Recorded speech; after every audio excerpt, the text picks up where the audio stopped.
of water, Yeah. does sound change the structure of water as well? Yes. Yes. And so even if you put it next to it, it will have an impact on the structure of the water. It will. It will. It will. It's just like moon water. You put water. You put moon water out.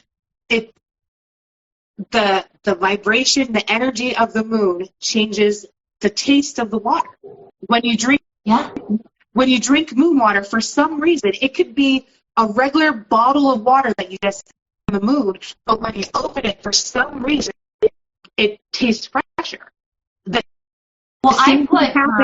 same thing happens to ourselves in our body when we introduce sound and sound healing and open up ourselves to the benefits of it. Well, it's really amazing. And being made of so much water, I mean, that makes so much sense. I actually put I'll get shungite and I'll boil it so it's like clean, and then I put shungite in my water, just to kind of help with it's supposed to be purifying. I put that at the bottom of like usually like the big jug. But so even if where do you find, like, where do you get a lot of your tuning forks? Where do you have like a go-to? Is there or do you just come across them and say, I graduated from Life Changing Energy. That's where I got my certifications and everything. And Vicky Gold actually has a store that sells all of the instruments and all of the tuning forks and holders and Tibetan bowls and everything. Online? It is online, as well as like a Facebook group that she's very active. I have never known an instructor who is more connected to their students, and it's worldwide. And Vicky Gold, you said? Vicky Gold. Vicky Gold. I have to look her up. I'll send you the link because she sells everything on her stores, the Biomax, everything, and it's good, reputable. She's a woman business owner as well, so can't go wrong with that. No, I would love to know more about her. I actually, I would love to know more about her. I love supporting women-owned businesses specifically, but and I've had a lot of these sound things for a while, and I posted on Facebook a few months ago that I just had this like feeling that I should be learning more about using the instruments and trying to figure out, like, I'm a trained yoga instructor as well, but one thing that I would really love to start offering at some point are kind of a combination of like Reiki, yoga, sound healing events. But I feel that I need to have, first of all, my goal has always been to complete my chakra set. But for those of you who watch now or later, these beautiful bowls are not, these are like they're a few $100s and more. Yes. I mean, easily. Yeah. Easily. And that's on Amazon. So, like, who knows if you're going other places to get them. And I usually get them from the same kind of seller on Amazon, just so that these are very, especially if you end up going with like the colors, or they are not inexpensive. Top Fund, that's the ones that I tend to get. Those too. Oh, you have the Top Fund ones? Yeah, they seem to be the easiest to find, like on the mass market. And I mean, they come in a very protective case, which I like. They come with various, they have like this kind of soft suede mallet, and then this more like rubber mallet, and then one of the ones came with, I don't love this one, it feels a little bit harsh, but it's kind of like a silicone mallet. But they come in like very padded carrying cases. The benefit of getting all of them at once is if you have $1,000 or more to spare on that, is that they do have a very big case that they're kind of like nesting bowls. They kind of fit all in. So, anytime I would go anywhere, I'd clearly need to bring 20 bags with me because I think the next one, the throat is always, and I don't know, for me, the throat is always the last chakra that I can concern myself with. Really? And I think it's, I clearly don't, I just don't have a hard time expressing myself. I don't, I never feel stifled with what I'm saying. The only thing I ever think about is the thyroid aspect of it sometimes. Mm-hmm. So I tend to go like root usually is my first go-to because being all air signs, having, anxiety, OCD, adult ADD, like if there is anyone who is unrooted to this world, it is me. And so I always feel like everything, like I wear a lot of jewelry, this is not, but I wear a lot of jewelry that has like a red color or is something, for grounding. I wear a lot of perfume, like earthy perfumes, like patchoulis and things like that are sandalwood, things that have a more grounding energy, just because I feel like I need all the help I can get. But then, of course, I always go to the third eye next because, I have really crazy dreams. I love, the intuitive sort of psychic things. I was actually, you mentioned that sacral is like one of your favorite to work with. Yes. I was largely averse to it for a long time, and I'll tell you why. I started really learning more about this after I was done having children. And so for me, it was unnecessary. I felt like what use, until I understood that when we're talking creation and the womb as a creative force, that we're not necessarily talking about birthing children anymore, but we're talking about birthing ideas and birthing intentions and all of that. So for a while, I felt like I almost had this feeling that like I had a very negative relationship with it because I felt like this is an unuseful part of me now. Until I understood it was more than just the idea of the physical womb. Yes. And until I started understanding like even things like the yoni as a symbol of creative force and just the creative power of a woman. And so I started developing a better relationship with the sacral chakra. The one I should probably work on the most is the solar plexus because I'm always uncertain, even as much as I'm very good at projecting it. I'm not good at believing it. And then, I go, the heart is another one that I tend to not go to immediately because I feel like it's weird. Like, I feel like, well, I don't feel unbalanced in that love. I'm an empath. So it's like, I'm not saying it's not, but it's like, I feel like that's, if anything's in tune, it's kind of my heart and my throat. I can speak my truth. I can speak like all of that, but it's always sort of the sacral, the root, and the third eye I like to develop. But I guess they say the ones that you're most averse to are probably the ones you need the most, huh? Yeah, like my solar plexus, my solar plexus, every time I go for that bowl, like there's something that like just like, ugh. But I know, which means that I'm going to work on. I don't need that. I'm fine. Right, and as energy practitioners, we're just like, yeah, we don't need to work on that for us. We know what it is, but So I just I need to. The thing I you like tell my friend today that I was like, I just need to sit with that bowl and just play it until I am okay with it. So just work. You said your sacral is your first kind of go-to. Absolutely. What's your least go-to? The solar plexus. The solar plexus? My solar plexus and my crown, for some reason. I'm the sacral, the third eye, my root, my heart, because I'm an empath and a Cancer, so I'm very, very in touch and very in tune, maybe overly in tune with my emotions. But it's the crown and the solar plexus. I don't know. What do you think it is about the crown? I'm curious. I don't know, because like I am connected to spirits. I just I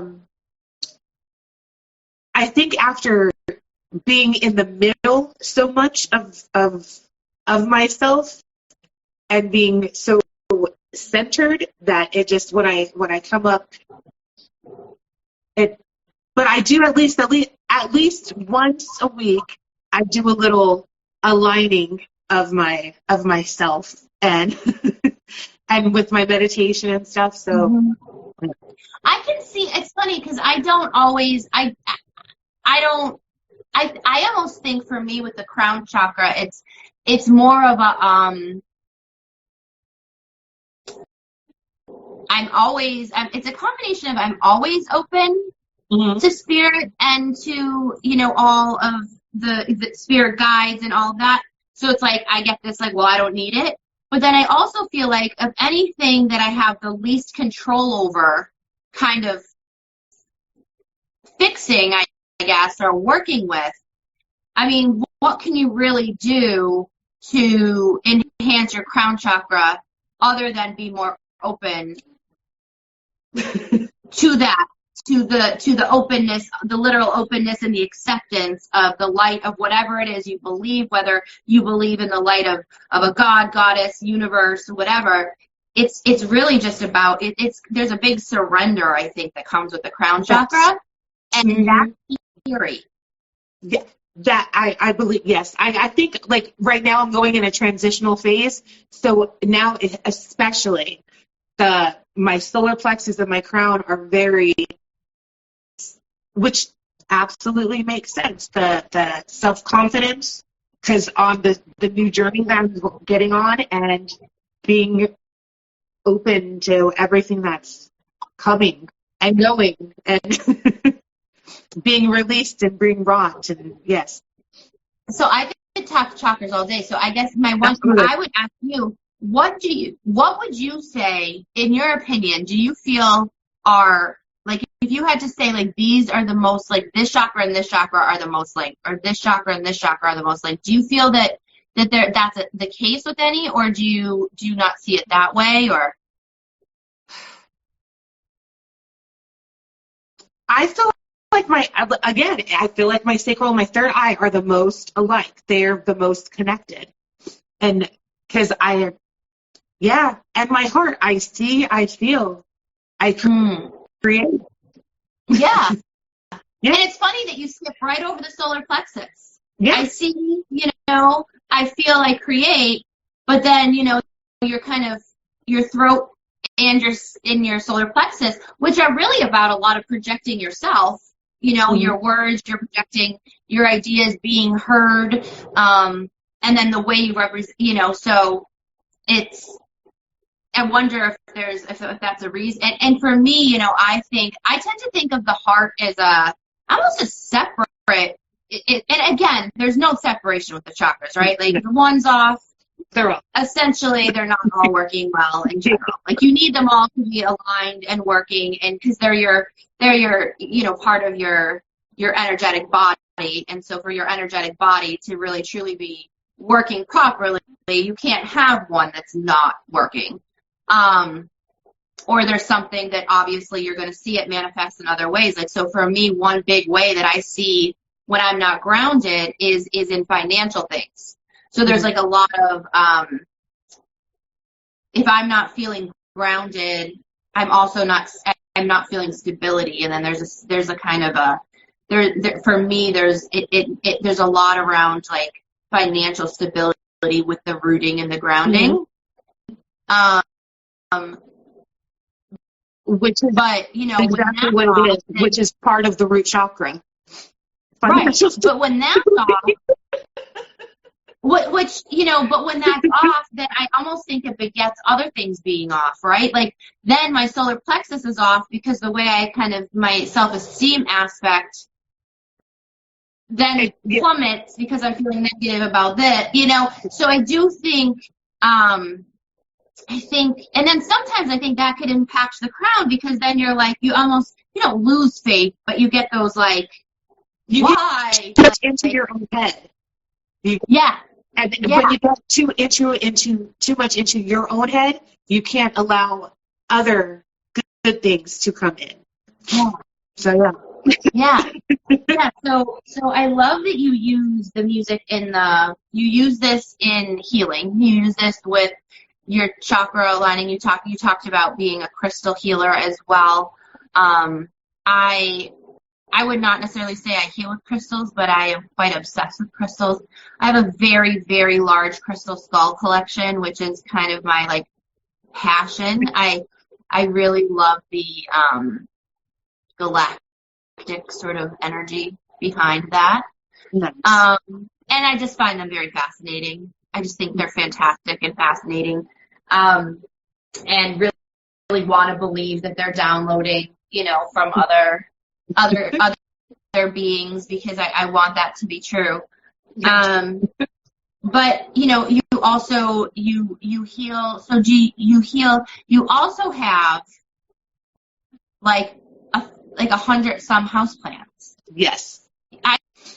I need to understand that, because when I tell you I can't keep an air plant alive, I'm not kidding. Every Friday I do a watering day. Is my watering day. I love them. They give me life. They give me energy. It's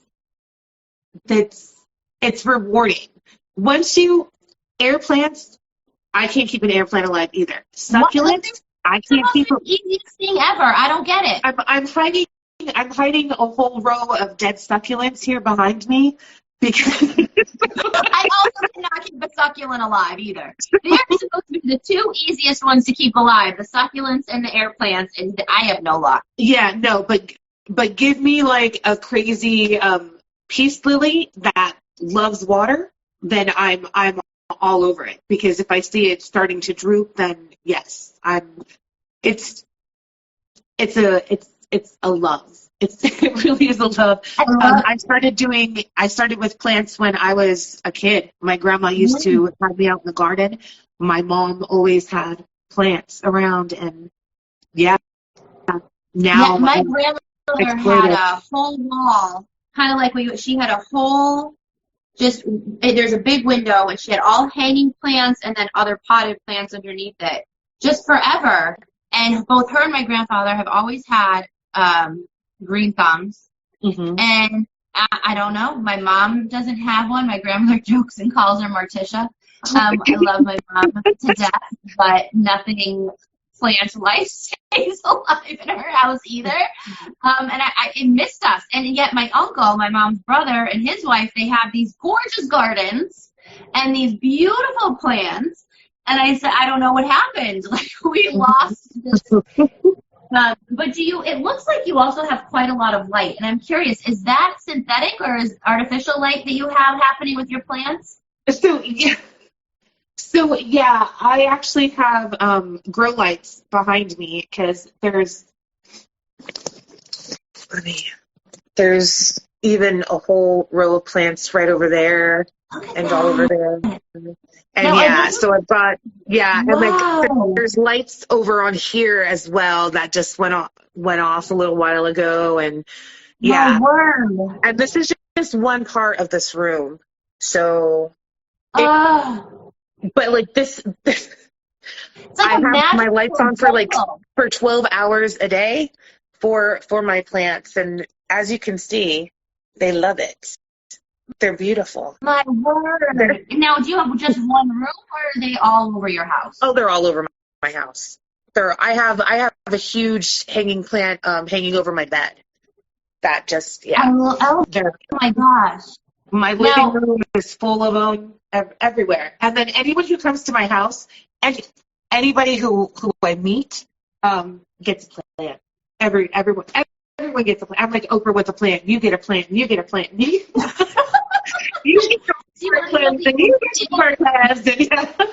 I love it. The only green living thing I have in my house that is a plant-like creature is they're called Massimo balls. And have you heard of them? It's a little moss ball that lives in this container of water, and all you have to do is empty the water halfway every month. Mm-hmm. And these things are supposed to, according to Japanese history and legend, they are passed down through generations of people, and they are meant to be kept alive that long. So my thought process is, if I cannot keep this everlasting piece of moss alive, then that's just the end of my allowance to have anything green and growing in my home, because that's just sad. You need a Rose of Jericho. A Rose of Jericho is a resurrection plant. It actually it dries completely up, and it looks like it's dead. And then you put it in water, and it opens up, and it turns green for a few days, and then it dries up, and you can have it for years as well. Huh. Now, is that a cat? And the other thing, because you have a cat, you know, is that a cat? Because obviously plants can be dangerous to pets. Is that a cat friendly plant? The Rose of Jericho? Oh yeah. But so my house, my plants are not cat friendly. My cat has to adapt to my plants. Like she has learned which plants she can play with and which plants she can't play with. Yeah. So, you know. And so you don't worry. She's like I never bring at Christmas time. I don't bring a poinsettia into the house, even if we get it at church or something. It makes me very nervous. I've heard they're quite poisonous. Yeah. I've brought a poinsettia into my home. But your cat sounds like they listen. Mine do not. Right. She's sitting right on the table right now beside me, so I'm looking at her while she's staring at me. She does like the plant. She likes to sniff them, but she doesn't mess with, like, I get her the cat grass and cat. Yeah, that probably stems the desire to go near them. My cats are like, I love them dearly, but they're the kind of jerks that will like stand on a dresser and pat things to the end and then look at you and be like, like, why? Not all of them, but as I say, as I shared, I have 4, which is just a lot of cats. So you also talked about being an herbologist, or an herbalist. So in the plants that you have, are some of them medicinal, and do you use them for medicinal purposes? No, and it's crazy because I cannot keep an herb alive to save my life. I work with herbs, but I work with herbs. I am great with houseplants, but to keep tomatoes, to keep an eggplant, to keep mint alive, no. So interesting. So do you, when you do work with plants that are for, do you create tinctures? Do you like go to the store and buy plants and create tinctures? What do you do as an herbologist or an herbalist? I make specially blended teas. I make my own salves for my.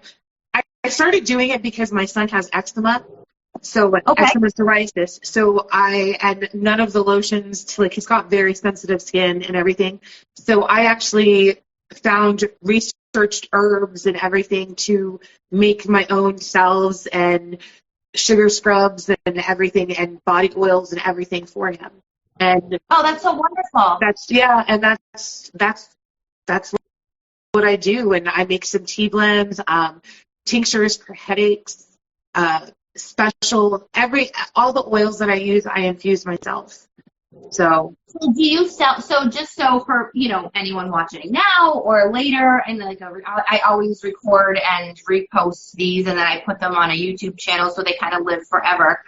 Can people purchase these things from you, or is this something like, hey Vonnie, I need this, and you'll make it specifically for them? They can, both. I do specially formulated for people, because again, if you're dealing with herbs, you've got to know what prescriptions people are taking, because there is side effects, and I don't want to ever give something to somebody that could hurt them more than help them. So we do have to talk, and then once we find out what's going on with you, then, and if it's something that I could help with, or if I know I can research or whatever, and then go ahead and make the product. But yes, now, I do. Sell on Etsy Vonnie or anything? on Facebook, you can order it as well. On Vonnie Vibes? Yeah.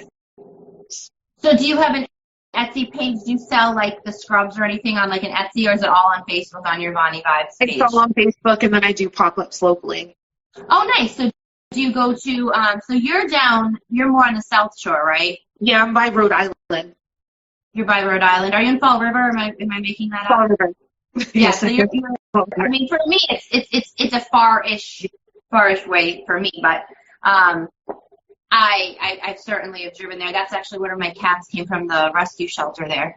But do you go to, where do you go? Like, do you go to pop-ups more in that way, or do you ever come up to like the Salem way?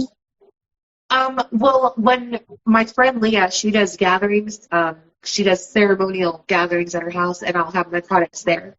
I go to Jordan Strumble here in Pawtucket, Rhode Island. And then there's Fall River. It's called Viva La Fall River, which is a pop-up shop for local vendors here in Fall River. That's amazing. I'm going to have more reasons to go to Fall River and check that out, because that would be, I love, especially teas. I'm a big tea drinker. Yeah. I like to try and get, so there's a couple of different brands. Sometimes it can be a little expensive, but, and I can't even think of them off the right. But there's this one, and I don't know if you've ever seen it, and you might just, it's just really beautiful. It's called the Key, QI, and it's, they're dried flowers. Yeah. And when you put them in the water, they bloom into these beautiful flowers in the water, and then they have whatever the healing property of that. Usually, I think they have like a rose, and then they have a lotus flower, and they're very, very mild. Yes. Because they don't give off a whole lot of flavor. I'm also a pretty big. I buy a lot of. I'll do a lot of Etsy. Like, I have a couple Etsy sellers that I trust that, like sleepy teas or dream teas, or I like kind of lucid dreaming teas. I'm a big before bed tea drinker, so I don't drink a lot of anything with caffeine much before bed. Mm-hmm. And my dreams are weird anyway, so I figure might as well be like prophetic too, and travel somewhere if they're already going to be super weird. So I do, but I've had a few thyroid blend mixtures, or I have some fennel tea right now, because I've been told that's really good with digestion. That can be helpful for digestion. Yes. So I have that, but I always kind of go back to my dream teas at night. I tend towards them. I had one more thing I wanted to share with you, just because they're super special to me. Mm-hmm. This is, I'm sure you've heard of them. I have no idea how to play them. They're tinctures. Yep. I don't even know how to begin to play them. I have a very wonderful friend and mentor. Her name is Jayashree. She is a Gaudiya Vaishnav. Her and her husband are Gaudiya Vaishnavs. I kind of started, while I teach Sunday school and all the things, I also started my interfaith journey specifically with them in their Bhagavad Gita classes. And I was yoga teacher trained with them. And then when they were moving, they moved out to New York to be near an ashram there. Jayashree they visit India quite a bit. And so Jayashree gifted me with these tinctures. And I have no clue. I'm fairly certain you're supposed to kind of hit them together. She did show me. I have to learn how. Do you have any idea? Mine are not like that. Mine are actually connected on a string. Am I? So I just have the right fingers? Thumb and middle finger? Is that even right? I don't. But again, I don't think I don't know enough about like those kinds. I have like little loopies. Yeah, mine are on strings, so I just kind of like hold it in the center and then just kind of like do them together, like do the sides together.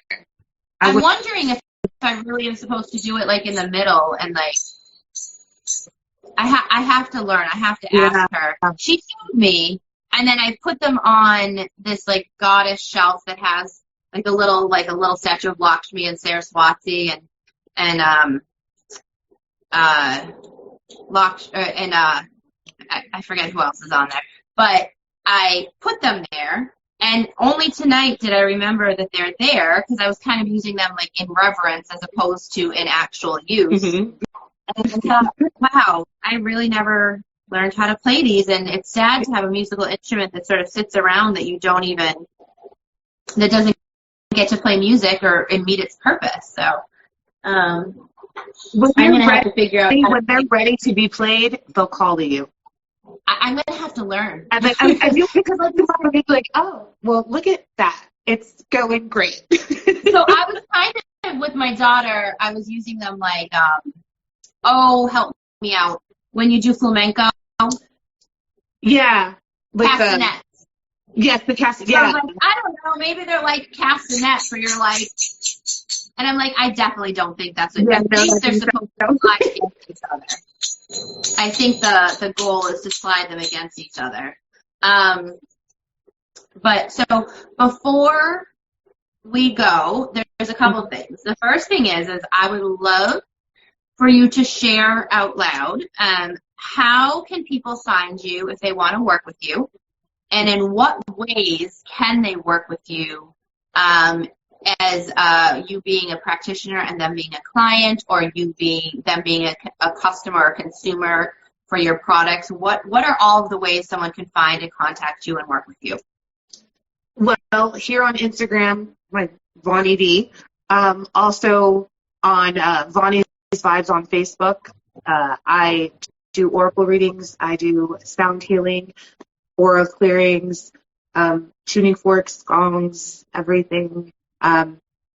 Specially formulated herbal products. And yeah, just hit me up on Instagram or on Facebook, and we can talk about how I can help you help you. And you said that you can be found at varying fairs or. And the next time I'm going to be there will be the 22nd of April. Where is that? It's in Pawtucket, Rhode Island. And what's it called again? Jordan's Jungle. It's one of the biggest plant stores in here on the South Coast. And it's in Pawtucket, and it's on the 22nd, which is in fact a weekend. Saturday. It's Earth Day. It's Earth Day, and I'm playing my Jordan's Jungle. Yes. And what will you be doing there? I play my bowls. I also have my salves, my lip balms, my sugar scrubs, and my oracle cards. I have selenite, some crystals that we sell, and yeah. And so will you also, obviously it sounds like they clearly sell plants. Will you be there to recommend so I live in a condo, and we own a condo in Peabody.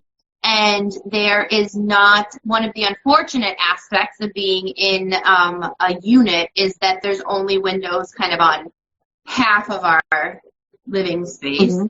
So, would you be able to recommend to someone like me, I want something green and growing in my home, I want that benefit.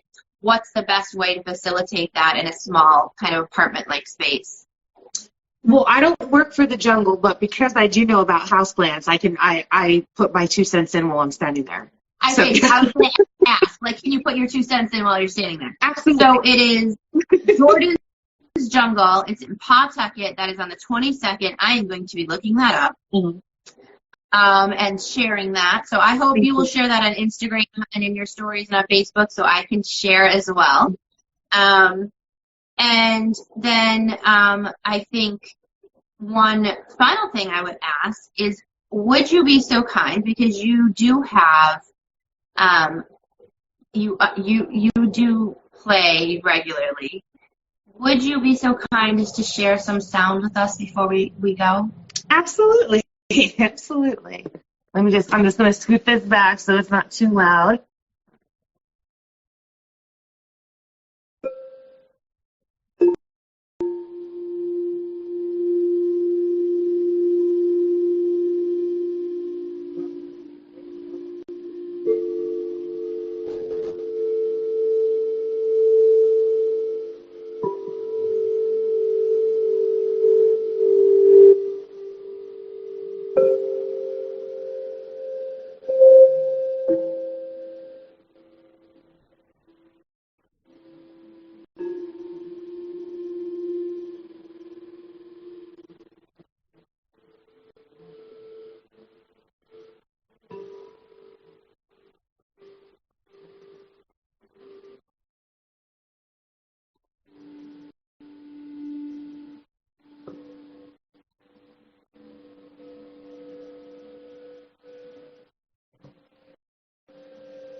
That was very. Just through the phone, that was so soothing and so beautiful. I can't imagine how lovely that must be in person. Well, thank you for sharing your gifts and your knowledge. Thank you. I feel like I need to take some lessons with you because there's so, and I'm super excited. Please send me the link, Vicky Gold, yes. You said, and I'm going to put it in my. I'm going to put the 22nd in my phone right now. Is that an all-day event? Is that? I'll be there from 10 to 4. 10 to 4 on the 22nd. Okay. Yes. And you know, but it's not terribly. I mean, it's drivable. And maybe I could coax our mutual friend Ashley into joining as well. And I look forward to hopefully getting there. But also sharing your gifts by, you know, when I see them, I will share those as well. And please, as you said, so Vonnie's Vibes on Vonnie. Is it Vonnie Vibes, not Bonnie's Vibes? Vonnie Vibes. Yes, Vonnie's Vibes. Okay, with is it apostrophe S? Vonnie's Vibes. On Facebook. Yes. This is your Instagram page is Vonnie.D.3. Yes. And then you also have a Facebook, a Vonnie Dee Facebook. And then you are those are the best ways essentially to get you. Yeah. And I do in person and distance. And so you do in person and distance. If someone were to work with you in person, they would come to Fall River most likely. Yeah, or I do private and group sessions as well. So if it's a group, I can actually go to them. Okay, and do you ever rent out space or do kind of events where it's like a healing event? I either do it in my house or I have a yard outside that for people. So we do it outside. That's awesome. Once the weather gets nicer and once it's a little bit like warmer and baguettes kind of being outside in the evening, I think that we should talk like either a new moon or a full moon, like an new moon intention setting ceremony maybe. Yes. Or a full moon celebration. That would be wonderful. I would love to do that and you know, get all the people there. It's always nice to connect with all the goddesses and have them all. I mean, it doesn't have to be only goddesses, but it's always nice to have the goddesses. Goddesses are people who think that they're goddesses as well. Or whoever feels the goddess on the inside is welcome. I am for all the goddess energy. That's really what it's about. It's the goddess energy, the energy of that Shakti, pure joy, fiery energy is the thing, passion. So thank you. I appreciate you so much. Thank you. I hope you had a wonderful evening. I cannot wait to speak with you more. Please send me that link and I will post this and share this with you. I will share the entire video with you so that you can post it and share it as well. And I hope we will talk soon and have a wonderful evening. Thank you. Take care. Thank you. Thank you. Bye-bye.